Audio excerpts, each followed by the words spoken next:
Clap to the left, hey. Clap to the right. Hey. Oh, let me see you do it twice. Hey. Hey. Whoa, that's not shoulder. Right, shoulder. Shoulder, get me one time. What is going on, YouTube? Welcome back to my channel. It's good to have you guys back. So for this video, I'm going to be talking about ROTC, all right? ROTC is one of the ways you could take to become an officer in the Army. To become an officer in the Army, right, you have three routes. You could do ROTC, the OCS Academy, or West Point.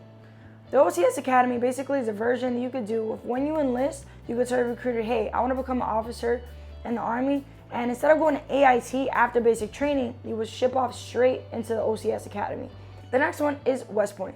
Now, West Point is basically the university of the Army, right? So you would go, you would study your 4 years, your major of your choosing, and from there you would commission as a second lieutenant in the Army and serve straight into active duty in the branch of your choosing.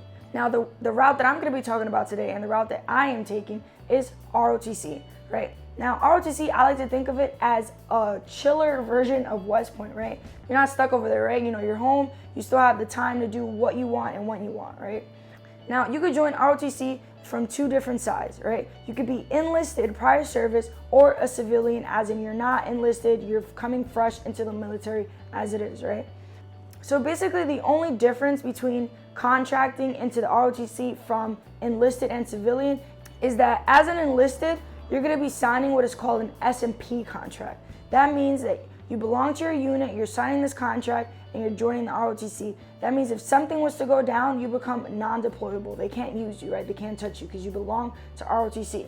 Right now, very important, as an enlisted, if you do not want to be guard or reserve anymore, and you want to try and switch over to the active duty side, you can, but you cannot take the scholarship. You have to sign the SMP agreement non-scholarship, right? And that way, you don't owe the National Guard or the Reserve anything, and you belong to ROTC, and when you commission, you could join the active duty.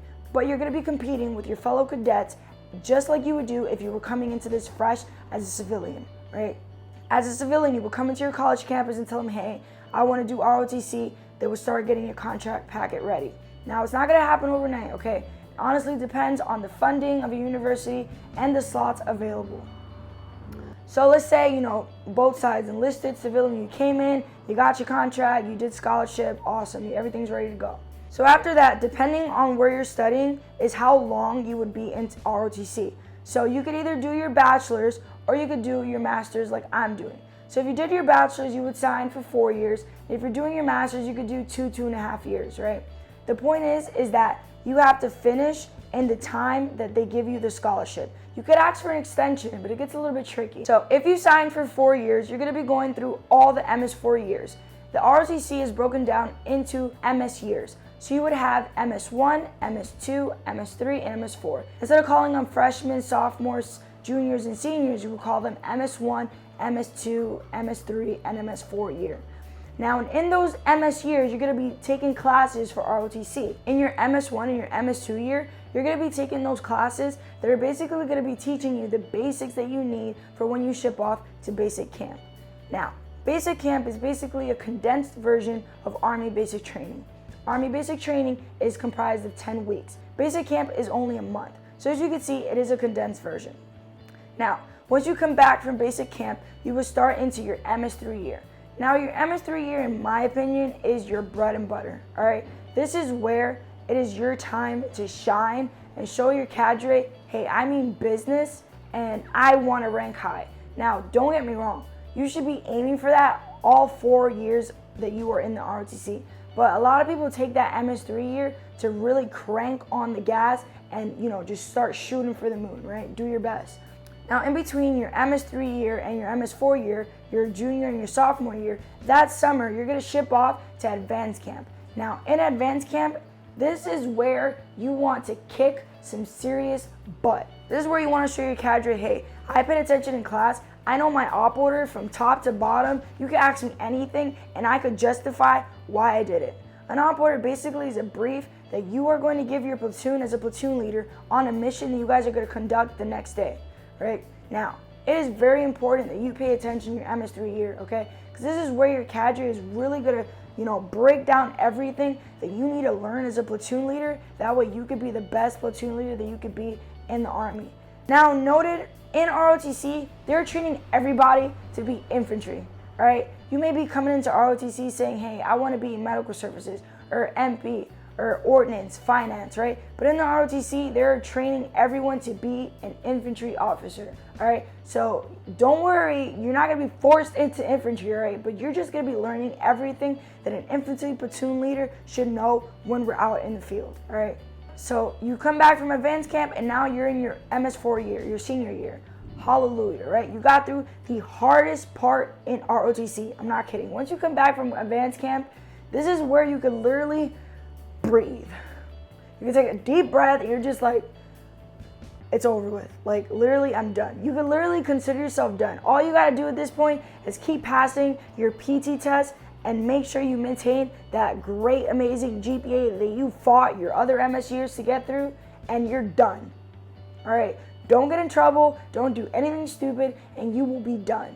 All right? So, yeah, you came back from advanced camp. You finished. You're in your MS4 year. Now you're going to graduate and you're going to commission into the Army as a second lieutenant.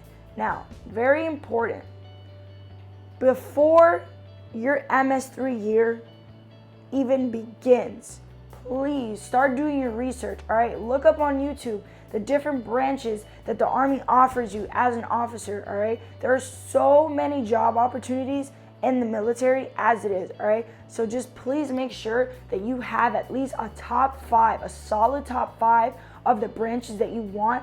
That way, when your MS3 year comes, you could tell your cadre, hey, these are my top 5s, all right? And if you are competing and you have that great PT and that great GPA, you are most likely going to get somewhere in your top 5, maybe even a top 3, all right? So just make sure you have a solid top 5 so you can show ROTC like, hey, this is what I want, this is where I want to serve, and this is the kind of service that I want to give. Because those are the 3 things that you are going to choose when you go to ROTC.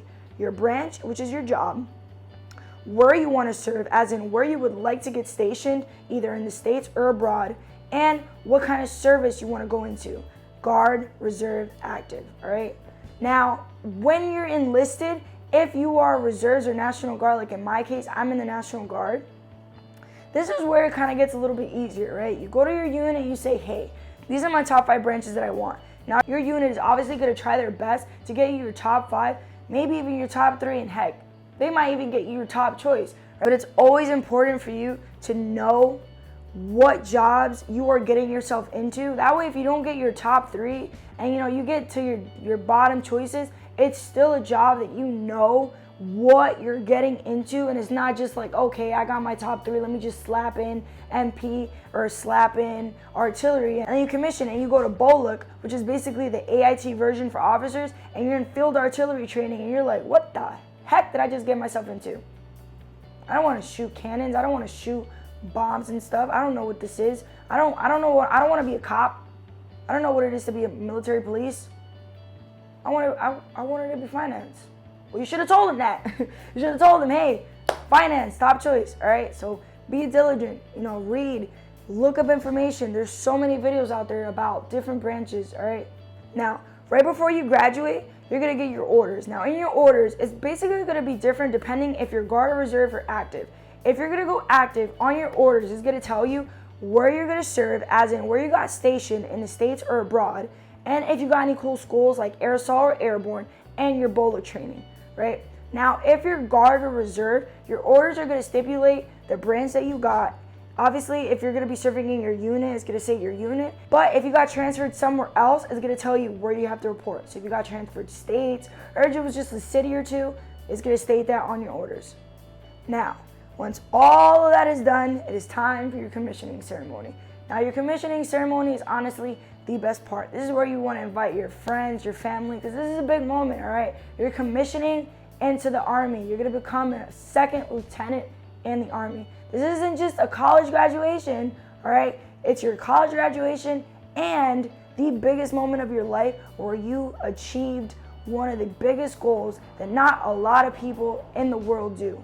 Only 1% of the world joins the military. 1%, all right? You are that 1%. You are that 1% who decided to sign on the dotted line and say, hey, I want to protect the United States, and I want to make it better by joining the military. So this is your time to shine. This is your time to stand up tall, put your chest puffed out, like, yeah, I did it. So yeah, that was my video on the ROTC. Leave a comment down below if you would like me to make a video on the specific branches. That way you guys get a better understanding. Or if you want me to make a video on what is an op order and the specific parts of an op order and how you can make it better. That way you feel comfortable when you go into ROTC. So yeah, thank you guys for watching, and see you guys next video. Whoa, that's not your leg. Right, go left. Get busy one time.